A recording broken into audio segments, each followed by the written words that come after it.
Suvendu Das tutorial YouTube চ্যানেলে সকলকে স্বাগত জানাই। ক্লাস 8-এর মডেল অ্যাক্টিভিটি টাস্ক পার্ট 2 ফেব্রুয়ারি 2022-এর সম্পূর্ণ উত্তর সহ আলোচনা করব। তোমরা দেখে নাও, স্ক্রিনেতে প্রশ্ন দেখা যাচ্ছে। শূন্যস্থান পূরণ করো। মুর্শিদকুলি বাংলার নাজিম পদ লাভ করেন ড্যাশ খ্রিস্টাব্দে। উত্তর হবে হচ্ছে 1717 খ্রিস্টাব্দে। ক্ষয়ের দাগ, হায়দ্রাবাদ রাজ্য প্রতিষ্ঠা করেন ড্যাশ। উত্তর কী হবে? মীর কামার উদ্দিন খান সিদ্দিকী। পরবর্তী প্রশ্নে আমরা চলে যাব। গয়ের দাগ, বাংলায় ভয়ানক দুর্ভিক্ষ দেখা দিয়েছিল ড্যাশ খ্রিস্টাব্দে। উত্তর হবে হচ্ছে 1770 খ্রিস্টাব্দে। ক্ষয়ের দাগ, অধীনতামূলক মিত্রতার নীতি প্রবর্তন করেন ড্যাশ। উত্তর কি? Lord Wellesley. স্তম্ভ মেলাও। ক স্তম্ভ এবং খ স্তম্ভ কী রয়েছে? 1757 খ্রিস্টাব্দ, 1764 খ্রিস্টাব্দ, 1765 খ্রিস্টাব্দ এবং 1782 খ্রিস্টাব্দ। এদিকে রয়েছে হচ্ছে খ স্তম্ভে দেওয়ানি অধিকার, পলাশির যুদ্ধ, বক্সার যুদ্ধ। উত্তর তোমরা হবে 1757 খ্রিস্টাব্দ হবে হচ্ছে পলাশির যুদ্ধ, 1764 খ্রিস্টাব্দ হবে হচ্ছে বক্সার যুদ্ধ, 1765 খ্রিস্টাব্দ হবে হচ্ছে দেওয়ানি অধিকার। একটি বা দুটি বাক্যে উত্তর দাও। 3-1-3। কোন নবাব বাংলার রাজধানী হিসাবে বেছে নিয়েছিল মুঙ্গেরকে? মীর কাসিম বাংলার রাজধানী হিসাবে বেছে নিয়েছিল মুঙ্গেরকে। ক্ষয়ের দাগ, শর্তবিলোপ নীতি প্রয়োগ করে কোম্পানি কোন রাজ্যগুলি দখল করে? উত্তর কি লিখবে? শর্তবিলোপ নীতি প্রয়োগ করে কোম্পানি সাঁতরা, সম্বলপুর, ঝাঁসি প্রভৃতি রাজ্যগুলি দখল করে। গয়ের দাগ, কোম্পানি ও মহীশূরের মধ্যে কতগুলি যুদ্ধ হয়েছিল? 1767 থেকে 1799 খ্রিস্টাব্দের মধ্যে 4টি যুদ্ধ হয়েছিল কোম্পানি ও মহীশূরের মধ্যে। পরবর্তী প্রশ্ন, 4 ও 5টি বাক্যে উত্তর দাও। 3-3 নয়, 3টি প্রশ্ন রয়েছে। কয়ের দাগ, ফারুকসিয়ারের ফরমানে ব্রিটিশ ইস্ট ইন্ডিয়া কোম্পানিকে কী কী অধিকার দেওয়া হয়েছিল?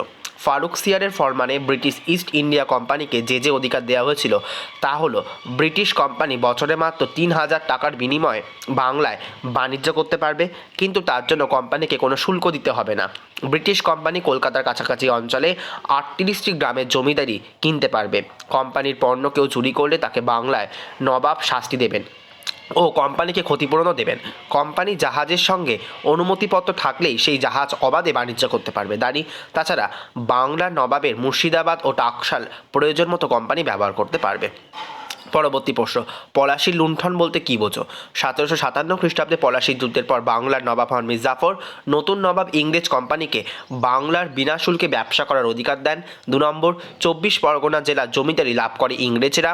3 নম্বর, সিরাজের কলকাতা আক্রমণের ক্ষতিপূরণ স্বরূপ কোম্পানি 1,77,00,000 টাকা ক্ষতিপূরণ লাভ করে। 4 দাগ, কোম্পানির বড় মাঝারি ও ছোট কর্মচারীরা প্রত্যেকেই কম বেশি পারিতোষিক লাভ করে। 5 দাগ, সব মিলিয়ে প্রায় 3 কোটি টাকা সম্পদ নবাবের কাছ থেকে ইংরেজরা লাভ করে। এইভাবে নানা অজুহাতে ইংরেজরা নবাবের কাছ থেকে অর্থ আদায় করে রাজকোষ শূন্য করে দেয়। একেই পলাশির লুণ্ঠন বলা হয়। পরবর্তী প্রশ্ন, কোম্পানি দেওয়ানির অধিকার পাওয়ার ফলে কি হয়েছিল? উত্তর, দেওয়ানির অধিকার পাওয়ার ফলে দ্রুতই ভারতবর্ষে আর্থিক ও রাজনৈতিক ক্ষেত্রে ব্রিটিশ কোম্পানির ক্ষমতা বিস্তৃত হয়েছিল। মীর কাসিমের সঙ্গে যুদ্ধ করতে গিয়ে কোম্পানির অনেক টাকা খরচ হয়েছিল। দেওয়ানির অধিকার থেকে সেই টাকা ফেরত পাওয়ার উদ্যোগ নিয়েছিল কোম্পানি। তাছাড়া সুবা বাংলায় রাজস্ব আদায় করার আইনি অধিকার ব্রিটিশ কোম্পানিকে রাজনৈতিকভাবে ক্ষমতাশালী করে তুলেছিল। হচ্ছে কোম্পানির দেওয়ানি লাভের ফলে বাংলায় এক নতুন ধরনের রাজনৈতিক শাসনতন্ত্র কায়েম হয়। বাস্তবে বাংলার 2জন শাসক তৈরি হয়। একদিকে রাজনৈতিক ও নিজামতের দায়িত্ব ছিল বাংলার নবাবের হাতে, যাবতীয় আইন শৃঙ্খলা রক্ষার দায়িত্বে রয়ে গিয়েছিল নবাব নাজাম-উদ-দৌলার ওপর। অন্যদিকে অর্থনৈতিক কর্তৃত্ব রাজস্ব আদায়ের অধিকার পেয়েছিল ব্রিটিশ কোম্পানি, ফলে নবাবের হাতে ছিল অর্থনৈতিক ক্ষমতাহীন রাজনৈতিক দায়িত্ব। ব্রিটিশ কোম্পানি পেয়েছিল দায়িত্বহীন অর্থনৈতিক ক্ষমতা। এই হচ্ছে total model activity task part 2 ফেব্রুয়ারি 2022-এর ক্লাস 8-এর জন্য। ধন্যবাদ।